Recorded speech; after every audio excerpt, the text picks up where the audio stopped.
This is the Mixed Martial Arts Beat for the 4th week of March 2015. Hello again, everyone. I'm Ariel Helwani inside our New York City studio. Thank you very much for joining us. You know these guys. The A-Team is back. That is Luke Thomas of the SiriusXM Fight Club and MMAfighting.com, the man with the shirt, Jeff Wagenheim of SportsIllustrated.com, and of course, the man with the hat, Chuck Mindenhall of MMAfighting.com. All right, guys, no time to waste. There's a lot to talk about this week. Let's start with some breaking news. Just around an hour ago, the Brazilian Athletic Commission, CAB MMA, just announced that they are actually going to overturn the result of the Drew Dober-Leandro Silva fight to a no contest. They had ruled it a tap out on Saturday night in Brazil, and of course, everyone with two eyes could tell that that was not a tap out, one of the worst calls in UFC history, and they actually overturned it. Are you surprised? Very surprised. I don't know how I feel about it though. Like, obviously it's a good, well, let me take that back. Obviously it's a very good thing. I mean, the right guy, not won necessarily, but the proper outcome after the fact took place. But the weird thing is, like, CAB MMA just said, you know what, we're just going to invent a new rule. And I'm not saying that's the worst thing in the world if the outcome ultimately is beneficial. It's hard for me to envision a circumstance where they would just invent a rule to screw over somebody. And I also have, we'll probably discuss this in a minute, I also have some concerns about how slow and inert our American commissions are. But I will say that as just I'm glad Drew Dober not only got his show money and his win money, but doesn't have this loss in his record because he shouldn't have one. Yes. And also significant, by the way, just want to say that they initially said that they weren't going to overturn it. Yeah, so what happened in the last 3 days? Pretty interesting. Yeah, they suddenly found the power to do what they said they couldn't do. Right. The small picture is, as Luke said, it's a good thing. The right guy, well, the guy who shouldn't have been given a loss no longer has a loss on his record. That's a small picture. But the big picture is it does open a can of worms, because now this was one that, as you said, anybody with two eyes could see that this was not a tap out. But there are other fights where, let's say it was the guy did something where he maybe tapped, maybe didn't. Like, there are a lot of gray areas that we can get into, and at some point we're going to have to figure out whether this commission or other commissions, at what point can they overturn something? Where is that line? Where is that line going to be drawn? Yeah, it seemed a little willy-nilly for them to just suddenly be like, okay, we'll do that. Because ultimately, we had heard them say that they were going to uphold it the way it is, and you always think that it's got to go through some pretty crazy process for them to get to the point where they might do this. So it's a little surprising for me, but ultimately, I'm with you guys.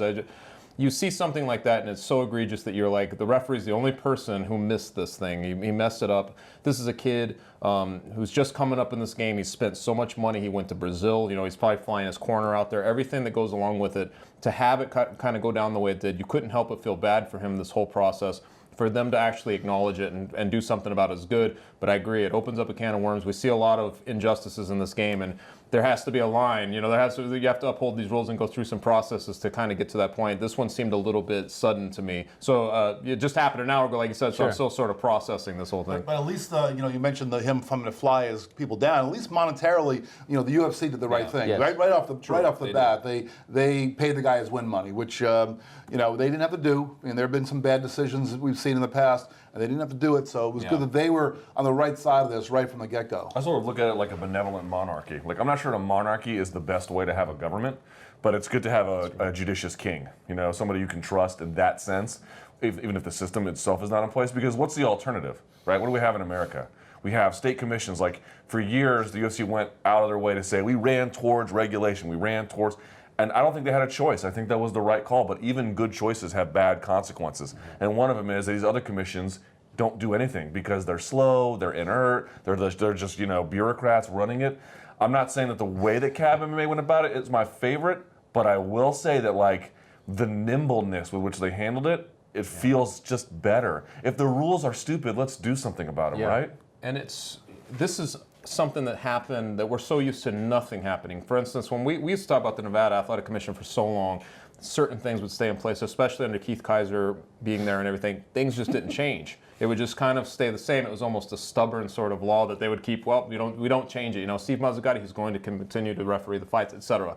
So to see something happen like this it's almost by peer pressure or something. It's unique, and Does it make sense to me? 100% no, but it is sort of. I'm sort of torn. I like to see the good in it, but I'm just not sure how that affects things going forward for them. You know, I spoke to Dober's coach, Lester Bowling. I know you spoke to him as well. And I think he deserves a lot of credit because when they came out and said, we're not going to overturn this, he said, look, I'm pretty certain they're not going to do anything, but I feel like I have to appeal this to show people that you can't just throw your hands up and let commissions make mistakes like this. So he did appeal. He sent the letter, and they said that his letter, which spelt it all out, was a huge influence in them changing their mind. But he also said that the most important part of this whole thing was that the referee called it a tap out, and it wasn't a tap out, which leads me to believe that if he would have just said, you know, via submission because he thought he was unconscious, which could have been the gray area there, they wouldn't have changed it. So there's still some room for error there, which kind of concerns me. Which brings me to my question to you guys. Why don't they use instant replay more? Why isn't this just a no-brainer? If they could show it on the screen and the entire arena can react to this, why can't the judges, the officials, ringside, the referee just huddle up for a minute and say, both guys are healthy, both guys are able to continue, let's just keep this thing going? I can't understand why. It drives me crazy. Look, we have this thing in modern media, and I don't know why, because this is the time when we shouldn't have it. When I say modern media, I mean us ourselves and the subjects we cover. And when someone is wrong, it's like this referendum on their lives. Oh my goodness, he was wrong.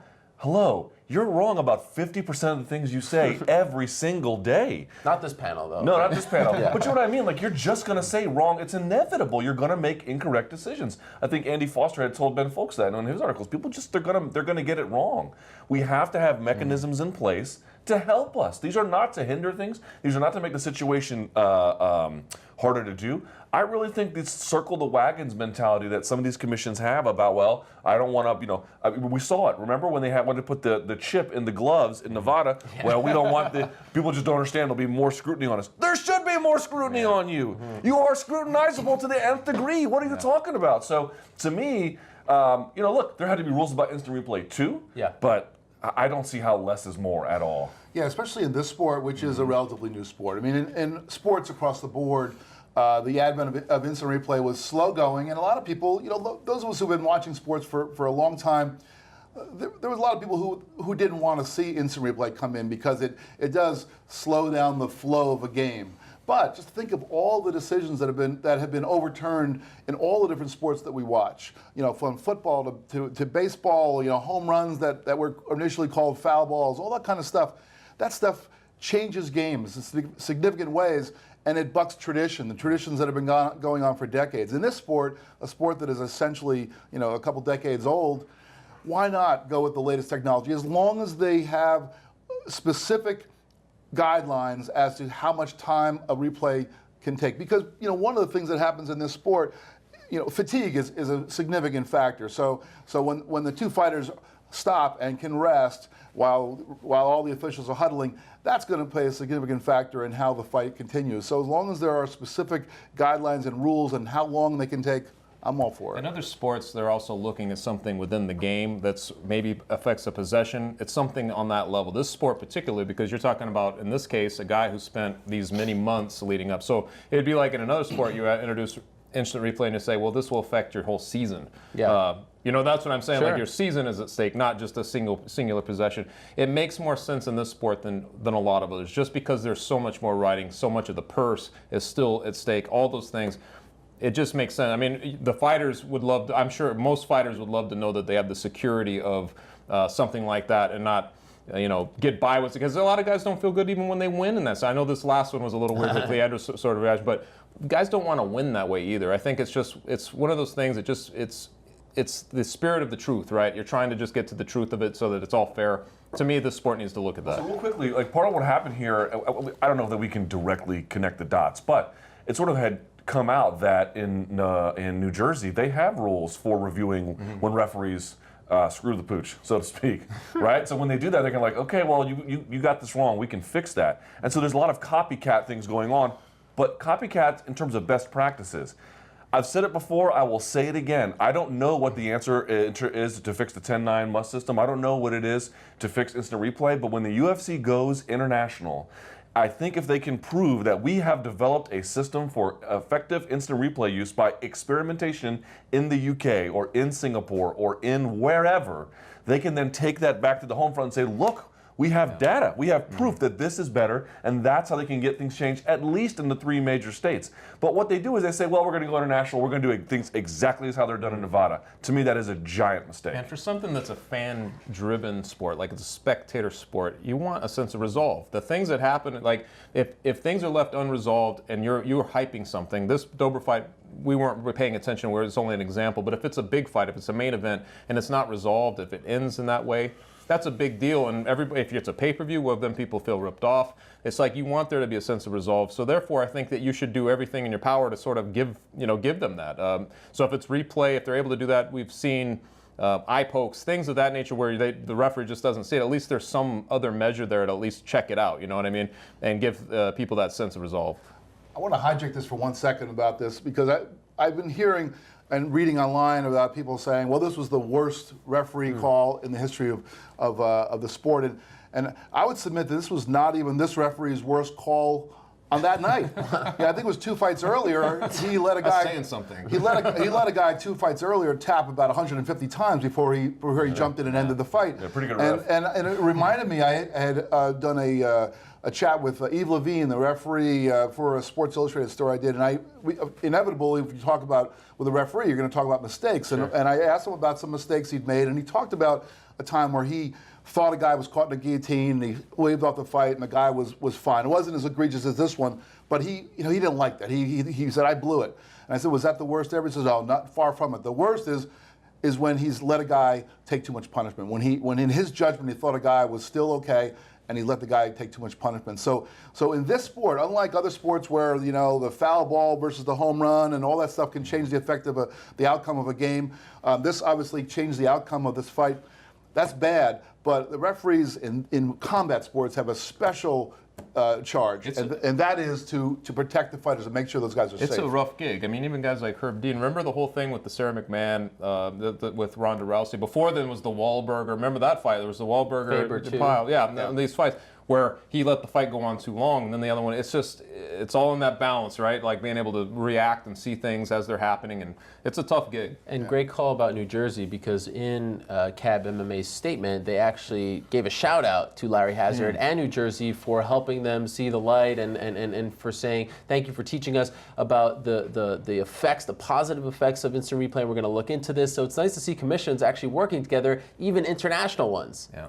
That's promising. Everyone wins. Yeah. Everyone wins. Very promising. All right. So that is good news for Drew Dober. Let's talk about more good news. Some people say we're too negative on this show. I think we're very positive. I like being negative for what it's worth. Well, we know that about you. Let's talk about this UFC 189 World Tour. Wow. And what timing here, because there's no UFC event this weekend. So really, all eyes are on a couple of guys who are fighting in July. We're here in March, and they're the big story of the week. Of course, we're talking about Conor McGregor and Jose Aldo. They started in Rio. Then they went to Las Vegas. Then they went to Los Angeles. They were in Boston yesterday. They're in New York City today, this afternoon. I know some of us will be there. And then they head to Toronto, Dublin, et cetera, et cetera.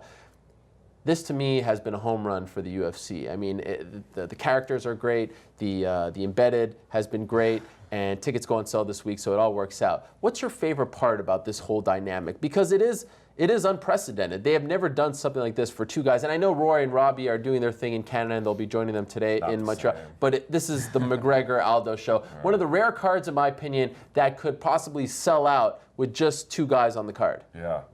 Wow. Favorite part? That's a great question, because there's a lot of moving parts to it. One, I would say, is I love that they've removed embedded from Fight Week.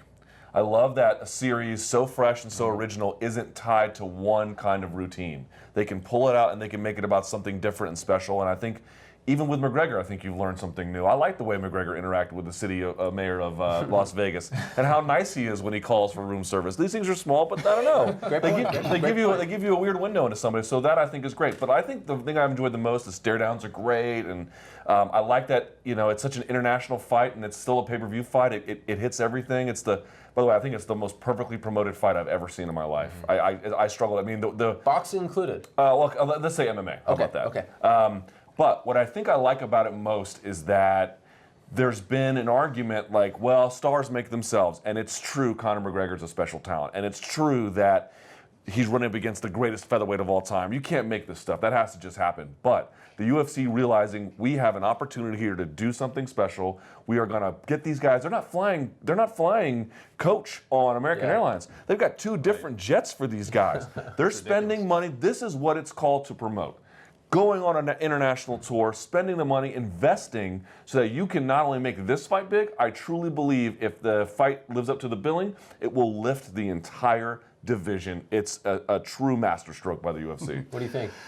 Well, to jump off of what Luke just said, you were asking what's my favorite part. My favorite part is very personal. It's that this was a fight that I had been talking about for a long time as coming too soon. And I mean, I knew that Conor McGregor was on an upward trajectory, but I thought he was not there yet. This whole promotion has completely changed my entire mindset about this fight. I mean, I'm really looking forward to it. There was a time when I thought, well, McGregor's beating all these guys in the ranked 12, 15, maybe then Poirier, he's going to go up there and get his doors blown off by Jose Aldo. I don't believe that anymore. I mean, it's just, and I can't even explain how my thinking has changed other than to say just being around this, seeing the way they interact means something. Just seeing the way that they face off. I know they don't have the gloves on, they're not in the cage, they're not fighting, but just seeing the way they interact with each other, McGregor looks like he belongs there. He really does. And that, to me, has been the biggest thing. Very specifically, Jose Aldo. It's because when we've seen Jose Aldo for a long time, but when have you ever really seen him like this? Like I know we were talking about somebody poking the bear, where now you have the guy doing it. Now you see what Jose Aldo's like, because that's what happens. You get you get his real personality. And the Embedded series too has really done a great job of sort of showing you why this guy who he is. He's just playing ping pong or whatever he's doing. You're catching these glimpses of him going through his normal life and his mindset, like how he thinks, how he talks, and how he thinks. But especially dropping them into the ports of where they're at. Like when they go to Rio de Janeiro, and you see Conor McGregor come out there like some autocrat blowing kisses and putting his feet up and stuff like that. That's so great. And then you get to go do the reverse of that and have Aldo go over to Ireland, which is equally frenetic about how they go with their guy and stuff. So to me, that I love that sort of thing. I love having the people have to visit it. I've always have.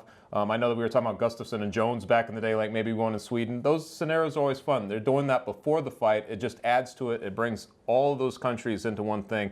And it makes it big. Like, it just makes the whole thing seem big. I agree with you 100%. It increases the visibility of this and the whole division. So what do you guys think? I mean, you look at the beginning, you look at how this all started. Aldo comes out, gives him the finger. But even back in Boston in January, he was laughing at him. Now you look at the stare down in Boston yesterday, and he's starting to get in there. And it seems to me like either he's deciding to play the game or he's actually getting annoyed. It was a great moment, that first episode of Embedded, where he goes, "I am really mad." I mean, this guy is almost emotionless. It seems like he's getting a little annoyed. I mean, who wouldn't be annoyed? The guy's holding your belt and like essentially begging for you to come and take it. He's saying things like, come sit on my lap. Do you think he's starting to get into Aldo's mind? Because that's a game that no one has been able to conquer. It's funny too, Habib the genius, which Yes. is what we need to start calling him now. He is a genius. Yeah. He said that McGregor was going to smash him. He loves that word smash. I know, it's a good word. And I think Weidman said it as well. Right? So there's that as well. Here's what I think. I don't pay much attention to that, to be honest. Which is to say, I see what you're talking about, and I notice it too, and I sort of It's escalating, right? It is escalating. But in the end, what I think this whole thing is going to do is, look, McGregor is obviously ready for the moment. He has created it in many ways. But so has Jose Aldo through what has become the greatest tenure of a featherweight ever.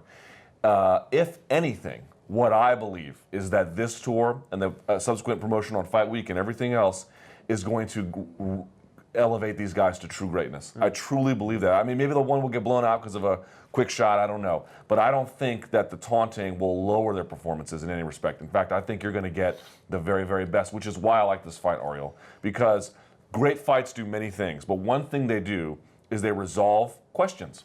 Who is the best, and how will these things match up, and what will this be said about this on that day? And this fight does a lot of that for all those reasons. I think what you say, though, I actually do think it makes a big difference. Because right now, there's a long time before they actually step in the cage, but right now, they're fighting McGregor's game, right? Both of them. Aldo's starting to become a little bit more engaged. And we haven't seen that before. We've seen the stoic Jose Aldo who stands in there emotionless and then goes out and destroys somebody, or at least defeats them.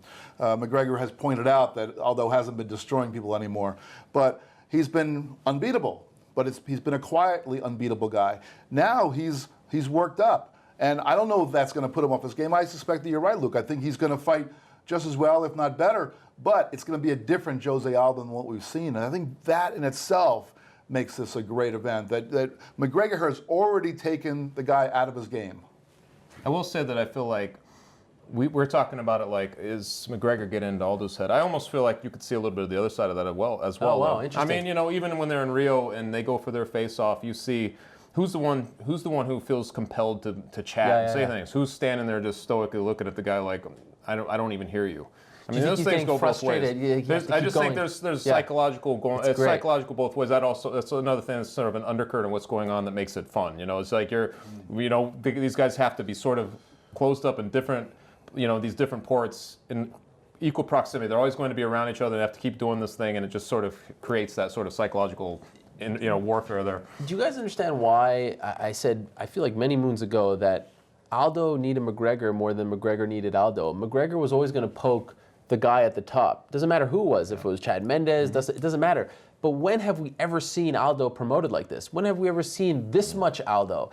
Forget about this kind of thing never happening before in any division. I mean, this is the most we've ever seen of Aldo. He has been in co-main events. He has been in these sort of not so exciting fights against these sort of, these faceless challengers. And that's a credit to him because he is so good, but there's never been this kind of juice this far out for an Aldo fight. And that's why I feel like if he wins, this is his biggest moment, because this is the most important fight of his life, right? I mean, and again, I know this will piss people off. What has McGregor done? He's done a hell of a lot. Look what he's done. He's done this. Yeah. If it wasn't for him... Which is the fight game, by the way. That's yes, how do you dismiss that? I don't understand how we dismiss that all the time. Like, what has he done? He's done all of this. It's called prize fighting for a reason. Yeah. The point is to get the prize. The prize is the belt here, but it's also to make a lot of money. And I feel like Aldo, he may not admit it right now, but McGregor is the best thing to ever happen to him. And I feel like the key to a successful, not just promotion, but like a foil, is how much does that foil make you learn about this person? Not just in the cage. Hey, is Jose Aldo better than Conor McGregor? Hey, is he a better striker? Hey, can he deal with the punching power of McGregor? All that stuff. But beforehand, and I think that's the point you raised earlier, it's like, if nothing else, this process has been utterly illuminating about a guy who has sort of weaved in and out of the shadows, moments of spotlight, and then he goes away for a very long time. That is not the case here. We have really begun to examine him in ways that are utterly unprecedented, not so much in McGregor's career, but certainly in Aldo's. What do we really know about this guy? I mean, I think he deserves... I didn't even know he had a daughter and a wife until... It's crazy, right? Embedded. I think he deserves a little bit of criticism. I mean, this is just me nitpicking, but it'd be nice if he learned how to speak English. I disagree completely. You don't... I think it would only benefit him. Look what it's done for Junior Dos Santos, Rafael Dos Anjos. Yes. You know what I mean? I think it would only benefit him. But there's something awesome about the fact that he refuses to speak in the same language as Conor. But I kind of in like his that. career in general, right? Yeah, because sure. I feel like we're being deprived of great moments because the translation doesn't really... Yes, I mean, for example, they were on Fox Sports Live, and they had a fifth chair for the translator, and it's slow and it's laborious. Right. I get what you mean. But I also mean on the embedded, when you never know someone until you hear them speak in their natural language. That is the only time someone's personality truly comes to life. Universal. Yeah. Oh, there it is. There's the first. There's the first Touchdown. It actually is a second because, well, Jeff spoke Yeah, I it didn't once. get it all myself, unlike this guy. Once again, this proves to everyone that there is actually water in these cups. There's actually water in these cups. Here we go. Live webcasting. This is live. That was inevitable to happen at some point. Well, this just proves once again how excited we are So about yesterday this fight. I was having lunch. I did not spill anything on myself. Okay. I'm sitting in my kitchen having lunch. I don't listen to sports radio very much, but I turned it on yesterday during lunch. You're not missing much. The local radio station in Boston, which we get out in Western Mass, who comes on with Dana White. Oh, wow. I don't think I'd ever heard this station Really? talk about UFC. Maybe once in a while, but rarely. Well, Dana's on for about a half hour. And all they're doing, they talked about essentially two people, Conor McGregor, Ronda Rousey. Wow. So all these things we're talking about, about A sports radio show in Boston talking about white people. I am not surprised. About Conor elevating his opponent, about Ronda elevating really the sport. I mean, this is truth. The mainstream sports world does not care about the MMA pound for pound top 10. They care about the people that they consider to be stars. And Rousey is clearly one of them, and McGregor is right on her heels. Oh, I mean, this is totally left field, but you bring up a great point. It must be noted, especially on a show like this where we talk about, the beat. Ronda Rousey's week has been nothing short of historic for our sport. Yeah. I mean, she starts it off meeting face-to-face with the governor of New York. This is a meeting that no one has been able to get, including Lorenzo Fertitta, Dana White said. I mean, that's unbelievable. Andrew Cuomo. Then she's on The View. She's on Good Morning America today. She was on Jimmy Fallon 2 days ago. What is this? It's amazing. She's not even promoting a fight right now. We go back to that question we asked after her fight. Without a doubt, the face of the UFC, right? Got to be right now. Certainly right now. I mean, I think it's still kind of up for grabs a little bit. What? No. Who gets those kind of... No. She's number one. I'm not saying she's not, but I still feel like the race isn't totally over. Well, fair enough. It's always a real-time race, sure. is what I'm saying. But yeah, right now, I mean... And the interview on Fallon was great, and I didn't see the one on The View. Mark Raimondi did that, but just everything I've seen from her, it's so hand in glove, and everything works. What they paid for Strikeforce, we'll never know for sure unless they open their books. Right. Whatever it was, if it was $100 million, if it was $30 million, if it was $50 million, it was worth it just to get her, right? It was worth it, in my opinion, just for what she has done for that. If they can get regulated in New York because of meetings like that and the lobbying she's done with female congressmen or assemblywomen and getting them to convince them to change the vote, and you think about the opportunities that then they're open economically, yeah, you could make that argument pretty easily. And also, I feel like it's worth noting that, I think sometimes we complain, especially you, that it doesn't feel like an event, right? That these cards just come up week after week. And I think there was a time where we were disappointed that the promotion for these shows was really non-existent.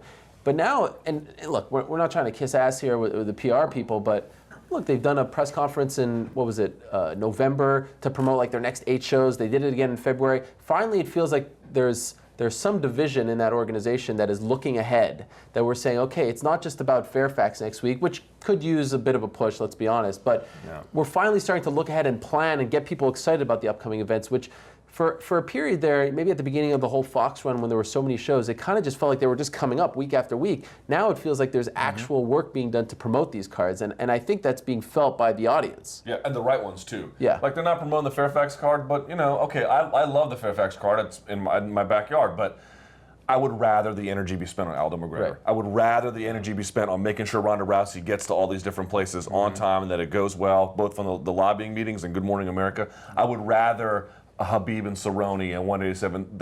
Let's go all in where you should, and let the rest sort of take care of itself, and I think that works. So it hasn't been all good for the UFC this week, in my opinion. I mean, these are very good things, but I think Brock Lesnar's announcement that he was not going to come back to the UFC. He went on ESPN SportsCenter. What a moment that was. I don't know if it truly was authentic and organic that no one else knew except for him, but boy, did he play it off well. You could see that, this was a tough decision for him. At least he was acting like it was. It was a very rare side of Brock because we don't see him on shows like that. We don't really hear him, outside of the WWE platform. I know you watch every week, but this was a rare thing for those that don't. This was bad for the UFC. He is a big draw, and he even said it himself. They called at the last minute, or at least he called them to tell him, and they tried to get him back. How big of a deal is this? Because I feel like this was the guy who could help really take them to that next step. I mean, if he would have re-signed with the UFC or come back to the UFC, he becomes the face of the UFC. He trumps Ronda Rousey, right? No? Not you disagree? Not in my mind. I think that he obviously is a big name, and he drew the biggest pay-per-view numbers they've ever had.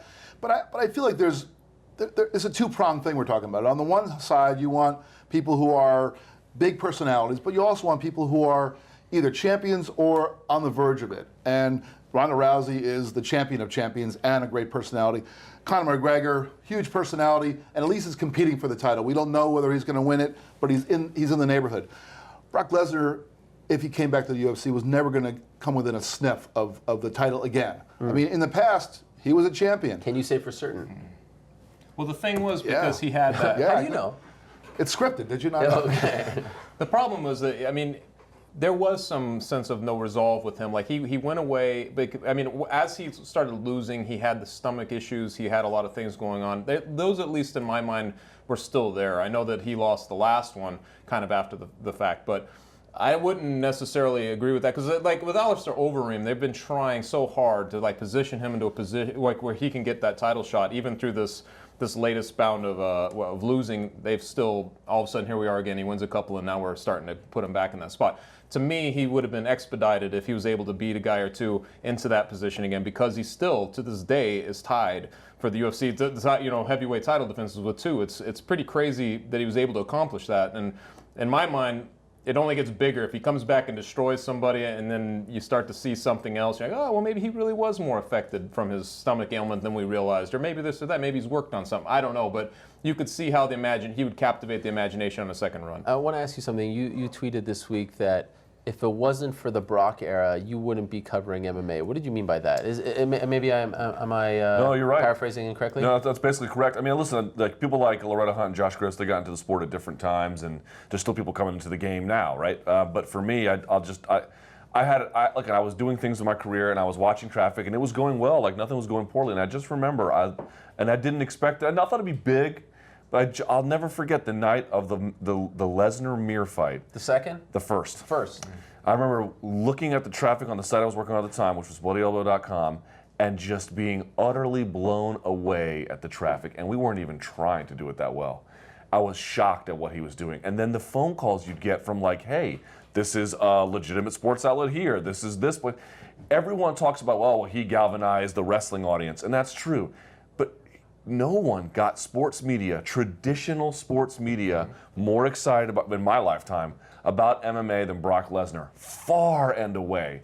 And people just don't understand the climate of UFC 100. When you go back and you think, what does it take to get 1.6 million buys? For Christ's sake, look at how hyped people were for Jones DC. That's not even half of what they did for that. So you have to understand how hot MMA was, and Brock Lesnar was the guy beating down doors and getting people to watch. And I just don't think if he hadn't raised the entire view of MMA, its visibility, I don't know that there would have been a financial opportunity for me to make his some career. Of his lesser fights. I remember when he was fighting Heath Herring. I think what was it? 87. Was it 87? Yeah. It's like even on that fight, like particularly, it's like there was just such a weird buzz. People were talking about it.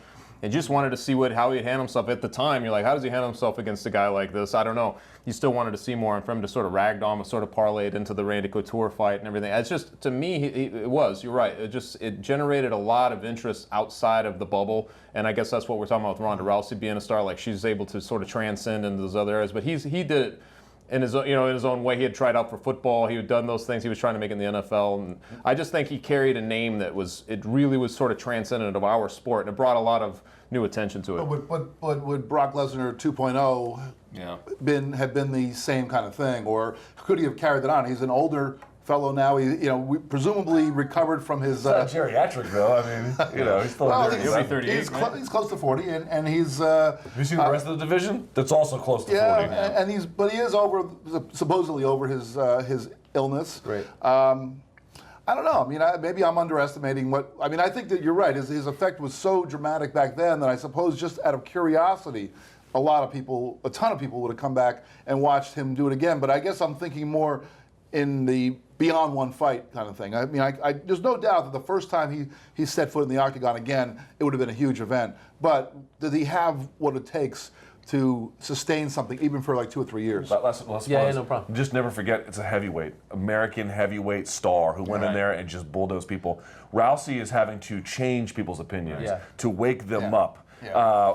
Brock harkens back to, there was no MMA golden era exactly, but at least to what people's minds are about what it means to be a combat athlete, and he looked the part, and the froth at the mouth. Oh my God, who doesn't love this stuff? And that's actually a good point, though. The being a heavyweight. I mean, and he looks MMA, like a behemoth, boxing, the heavyweights always rule when they're appealing, and when they're not appealing, we get by on what we have. And my favorite part about him is just how smart he is. I mean, you think of him as this Viking who lives, in the middle of nowhere in Saskatchewan. He said on that SportsCenter show that he said that it was just a coincidence that he was in LA watching UFC 184. Oh, it just so happened to be in town. Brock doesn't do things like that. And how he played this whole situation, who knows if he really ever wanted to come back. But he parlayed this, will he stay or will he not, into an all-night negotiation, from what I'm told, from WWE before WrestleMania, their biggest show that's going to kill it on Sunday. And I know you'll be watching. We're not going to talk about it here. But, and it said, you must agree now or else we're going to have problems.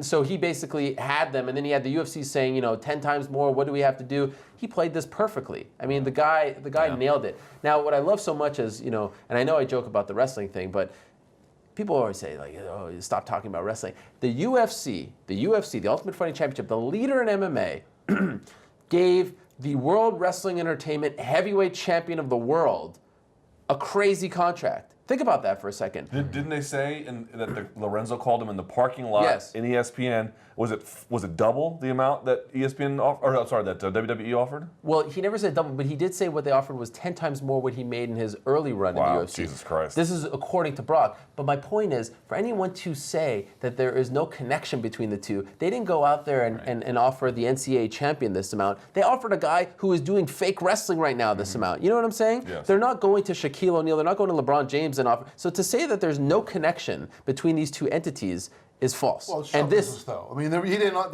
You first drew the connection between the NCAA champion wrestler and, say, the WWE, because the WWE is show business, and then when you bring in someone like Shaquille, or if they could get some kind of superb mainstream athlete to come into the UFC, they would definitely do that. They would do it in a heartbeat. I don't know if they would offer him that kind of money. My point is, this guy, his claim to fame right now, his credentials are that he is the World Wrestling Entertainment champion. You know what I mean? Also the 2000 national champion. But right now, you know what I mean? That's not. That didn't expire. Like, he's still the 2000 champion in Minnesota. But if there's, what's that guy who beat him in wrestling? Lorenzo Neal, is that his name? No. Stephen Neal. Stephen Neal, right? They're not offering him a contract. He's involved in wrestling still now. The point is, this guy is the face of WWE. They're not Here's going. the point. I don't deny that they're connected. I just find that connection regrettable. That's a whole different thing. I just don't like it. And if Brock Lesnar would have went from University of Minnesota to UFC, would he have been the guy to kickstart your MMA journalism career? I don't know. I would say no. Maybe not. Why did he do that? Because he was the World Wrestling. But if I was a journalist starting out now, I certainly would not look to CM Punk to ignite anyone's career. You can't compare. He does. Brock is. But that's why Brock is special. Is because he crossed both worlds. Yes, he got the pro wrestling audience, but he was such a special athlete and he was such a special competitor that he gave everyone red meat. Everyone who was a pro wrestling guy got what they wanted. Everyone who was a sportsman like me got exactly what we wanted, and it made for a crazy mix. It was also important that he was, we'd known him for so long to be in fake fights. You're watching him in fake, so the idea that he was going to be in an actual fight, a literal fight, was something for me at least, to be like, how is he going? I don't really watch wrestling either, but you knew who he was. Yeah. And the people who had watched him through his wrestling career, I'm sure were like, wow, so what is this going to be like in an actual fight, in a cage like this? So that was part of his allure the whole way, I thought, was just like seeing him, even to this day, the idea of him competing in an actual fight still translates more than somebody else. And the WWE is what made him a name. I mean, I don't watch. This time I did watch some of the NCAA wrestling, but back then I didn't know who Brock Lesnar was when he was winning his NCAA Division I championship. And I don't watch pro wrestling, but I still knew who he was, just because you can't be in the popular culture without knowing who some of these wrestling guys are, these pro wrestling guys. So he became a big name. Like we talked last week about Henry Cejudo. Imagine if instead of going from a gold medal in the Olympics right into MMA, if he had veered into the WWE and became like some kind of star. Now he's a littler guy and it's a different kind of thing. I don't know that do they even have guys that are 125 pound guys in the WWE? I have no idea. But just say some guy who legitimately was a top level athlete, and then he goes into the WWE and becomes a big name, and then feed him into the UFC. That's sort of the progression that I know it may seem offensive, but I think that's a smart progression from a business. Tried it. I mean, if he could have done it, it would have been great. But you have to think of it. That's the business side of it. I mean, we mostly try to focus. I mostly try to focus on the competition, and that's where I sometimes question things like the CM Punk and all that stuff.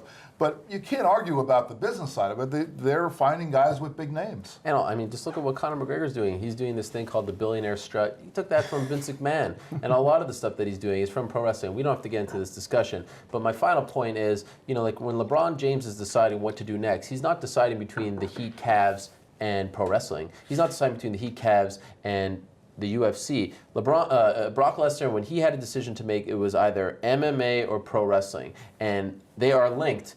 They are linked because they are in the same stratosphere. A wrestler can decide between UFC and wrestling. An NBA, NFL, NHL player can't do that. Why? Because they are linked. They are closely linked, and closer linked than perhaps some Michael people. Westbrook did it. Yeah. Not all that well, but he did it. Yeah. Let's move on. So did Johnny Morton. Oh, God. Right. Let's end on this. We wanted to talk about this for the last several weeks. For whatever reason, we didn't get to it. And I think that's fascinating in its own right. Phil Davis, right now, is a free agent, unless he just signed a contract in the last hour or so, is a free agent. Phil Davis is a free agent.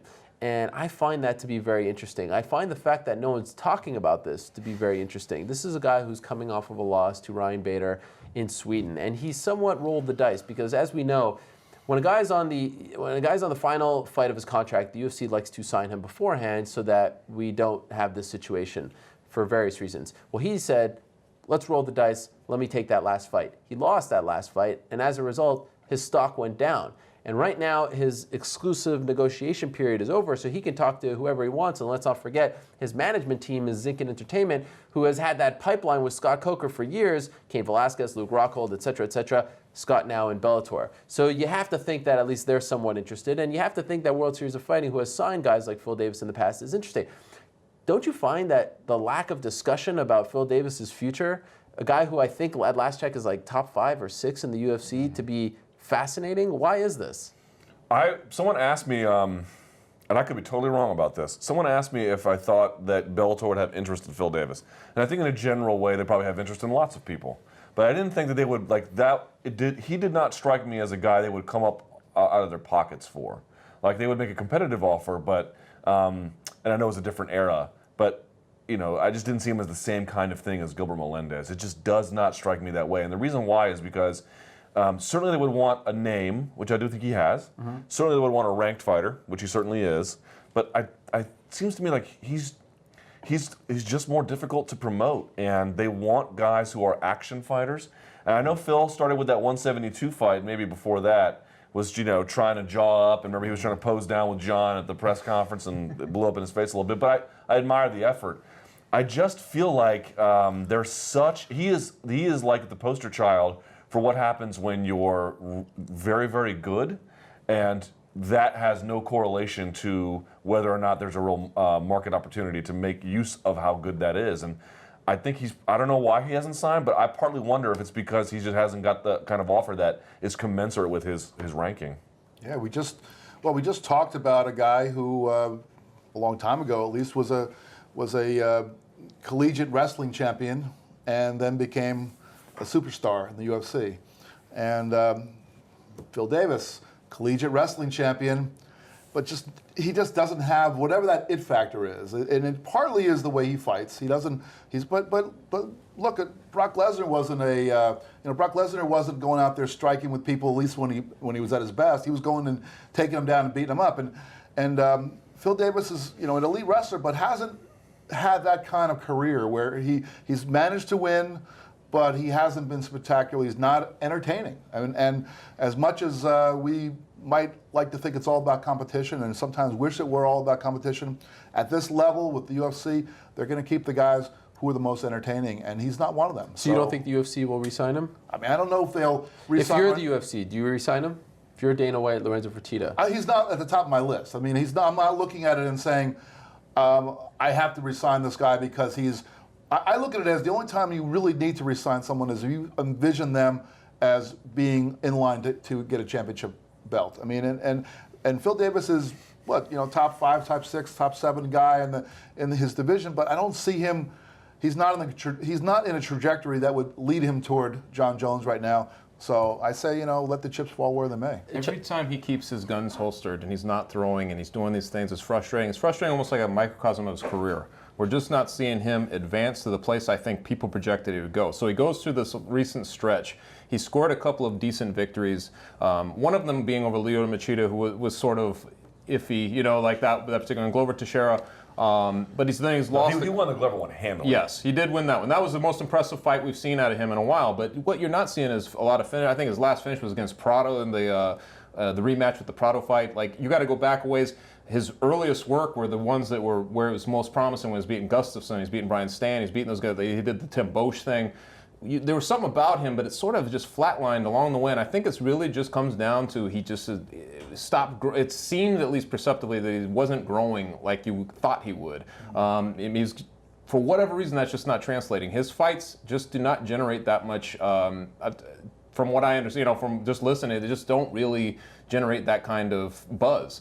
So though he has some big names that that he's beaten, it's just there's something about his style and his attitude and everything else just doesn't translate that much. Do you think they re-sign him? Would you re-sign him? I mean, because it's the 205-pound division, which just doesn't have guys coming up. It just needs guys like him to be around. I would sign him, but he's sort of a little bit like that John Fitch character of that division. You don't want to have him knocking off the guys who would then be coming up as well. That's why I wouldn't be surprised if World Series of Fighting makes a play, because they could use a few of those guys, especially in that division. They're instituting their light heavyweight title very soon. But you know what? Here's where I think it's interesting for the UFC, especially in this day and age where they have this lawsuit coming up. There's two things going on here. First, if you let him go, and he signs with WSOF or Bellator, you say, look, there's a place for people to go. You could be a free agent and sign. And also, especially with Bellator, if he goes there and wins their title, and I think he could beat Liam McGeary. He certainly could. Now you say, look, a guy who couldn't even get a title fight, he couldn't even get to that fight in our organization, is now your champion. That's a feather in the UFC's cap. Yes, but here's what I think they want to do. I think UFC probably wants to re-sign him. I do think that. Otherwise, they would have just cut him. They didn't cut him. But I think that they would be happy to let him go to Bellator only on the terms that they can get Bellator to spend a lot of money on him, which I don't think Bellator wants to do. Right? And I think that's why there might be some limbo here. Right? They'd be happy to be like, oh, you want to take him off our hands and bankrupt yourself in the process? By all means, please do so. But I just don't feel like that scenario has.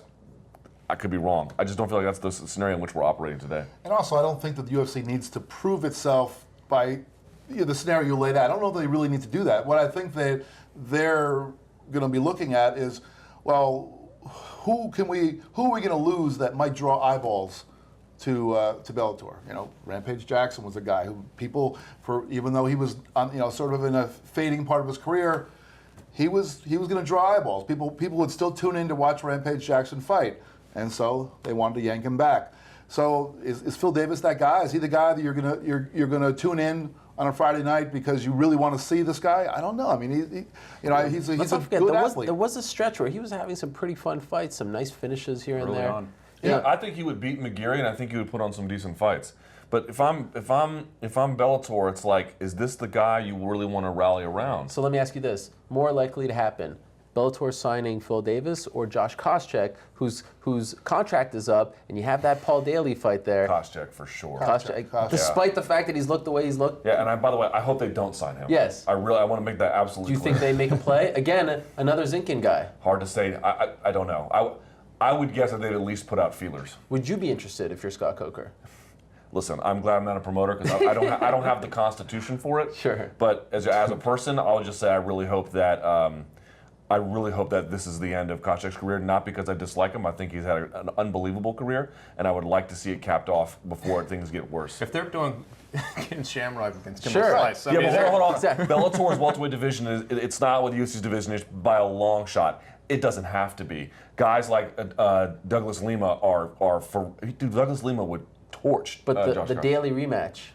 Yeah. Okay. Right. When you've got fights like that, when you've got basically, if you're Bellator, you're saying, okay, what can we do with the guy? Well, immediately you've got a fight that has already some juice behind it. So I'm with you though. I mean, I hope that we've seen the last of Koscheck. I think that it'd be the best thing for him.